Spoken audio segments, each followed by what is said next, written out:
Hello everyone. कक्षा 11वीं के भूगोल विषय के कुछ इंपॉर्टेंट प्रश्न आपको बताएंगे जो आपके वार्षिक पेपर के लिए महत्वपूर्ण है। इनको आप ज़रूर पढ़ के जाइए और रियल पेपर के भरोसे आपको नहीं रहना है, आपको अपनी तैयारी खुद से करनी है। देखिए प्रश्न नंबर 1, सही विकल्प चुनिए का पहला प्रश्न है, सर्वप्रथम भूगोल शब्द का प्रयोग किसने किया? तो आपको याद रखना है कि इरेटोस्थनीज ने सर्वप्रथम भूगोल शब्द का प्रयोग किया था। अगला क्वेश्चन है, पृथ्वी की सबसे ऊपरी परत क्या है? तो भूपर्पटी पृथ्वी की सबसे ऊपरी परत है जिसको सियाल भी कहते हैं। अगला प्रश्न है, पैंथालासा है तो विशाल महासागर है। द नंबर है, वह कौन सी प्रक्रिया है जिसके द्वारा जल द्रव से गैस में बदलता है? तो वाष्पीकरण है वो। इसके आगे अगला प्रश्न है, भारत का दक्षिणी हिस्सा किस कटिबंध के अंतर्गत आता है? तो इसका उष्ण हो जाएगा, आपको याद रखना है। ये प्रश्न आपके खाली स्थान, सही जोड़ी, एक शब्द वाक्य में उत्तर किसी में भी पूछे जा सकते हैं। इनको आप पढ़ के जाइए और रियल पेपर के भरोसे आपको नहीं रहना है, आपको अपनी तैयारी खुद से करनी है। इसके आगे देखेंगे प्रश्न नंबर 2 है, रिक्त स्थान भरिए। पहला नंबर है, जैविक और अजैविक तत्वों के योग से पारिस्थितिक तंत्र बना है। तो यहाँ पे हो जाएगा पारिस्थितिक तंत्र, पारिस्थितिक। दूसरा है, मानव अनुवांशिक रूप से होमोसेपियंस प्रजाति से संबंधित है। तो दूसरे का हो जाएगा होमोसेपियंस, होमोसेपियंस। तीसरा है, भारत का क्षेत्रफल कितने लाख वर्ग किलोमीटर है? तो 32,87,263, 32,87,263। रेगुर मृदा का दूसरा नाम काली मिट्टी है। चौथा का हो जाएगा काली मिट्टी। और पांचवा है, सुंदरबन डेल्टा में सुंदरी वन वृक्षों की प्रधानता है। तो सुंदरी वन हो जाएगा इसमें। तो ये आपके रिक्त स्थान के आंसर हो गए। इसके आगे देखेंगे प्रश्न नंबर 3। प्रश्न नंबर 3 में है, सत्य असत्य लिखिए। पहला प्रश्न है, अपक्षय मृदा निर्माण में सहायक है। तो ये असत्य है, पहले का असत्य हो जाएगा। दूसरा है, सबसे अधिक सूर्य ताप उपोष्ण कटिबंधीय मरुस्थलों पर प्राप्त होता है। तो ये भी असत्य हो जाएगा, दूसरा भी असत्य है। तीसरा है, कुहासा पहाड़ों की तुलना में मैदानों में अधिक पाया जाता है। तो ये सत्य हो जाएगा, तीसरे का सत्य है। चौथा है, गर्म महासागरीय धाराएं ठंडे प्रदेशों के तापमान को बढ़ा देती हैं। तो ये सत्य है।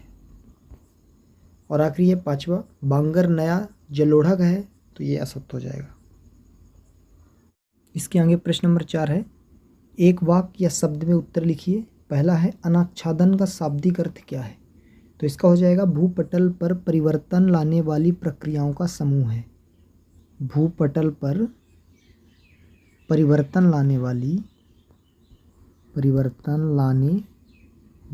प्रक्रियाओं का समूह है, प्रक्रियाओं का समूह।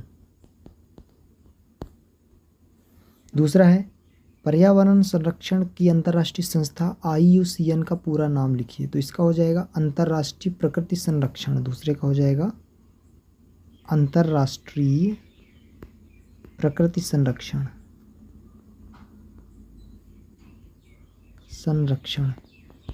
तीसरा है, हॉट स्पॉट क्या है? तो इसका आंसर है, जहां विशिष्ट क्षेत्रीय जातियों की बहुलता हो।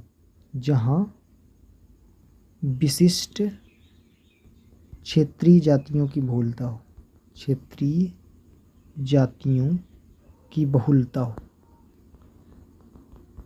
चौथा देखेंगे, श्रीलंका भारत से किस खाड़ी द्वारा अलग होता है? तो इसका हो जाएगा पाक जल संधि। चौथे का हो जाएगा पाक जल संधि। और पांचवा है, प्राकृतिक वनस्पति क्या है? तो इसका हो जाएगा, वह वनस्पति जो मनुष्यों द्वारा विकसित न की गई हो। वह वनस्पति जो मनुष्यों द्वारा विकसित ना की गई हो। इसको आप लिख सकते हैं। इसके आगे कुछ ऐसे प्रश्न देख लीजिए जो आपके 2 अंक और 3 अंक में आ सकते हैं, तो उनको भी पढ़ के जाना है। देखिए प्रश्न है, बादल कैसे बनते हैं? इसको पढ़ लेना है आपको। भूमध्य रेखा के निकट किस प्रकार की वर्षा होती है? अपघटक क्या है? इसको पढ़ लेना है। और रियल पेपर के भरोसे आपको नहीं रहना है, आपको अपनी तैयारी खुद से करनी है। जैव भू रासायनिक चक्र क्या है? इसको भी पढ़ लेना है। इसके आगे देखेंगे, पारिस्थितिक तंत्र क्या है? देशज और विदेशज प्रजातियों से आप क्या समझते हैं? इसको पढ़ लेना है। भूगोल के अध्ययन के उपागम लिखिए। जीपीएस एवं जीआईएस विधि क्या है, इसको पढ़ना है आपको। रासायनिक अपक्षय के विभिन्न कारकों के नाम, इसको पढ़ लीजिए।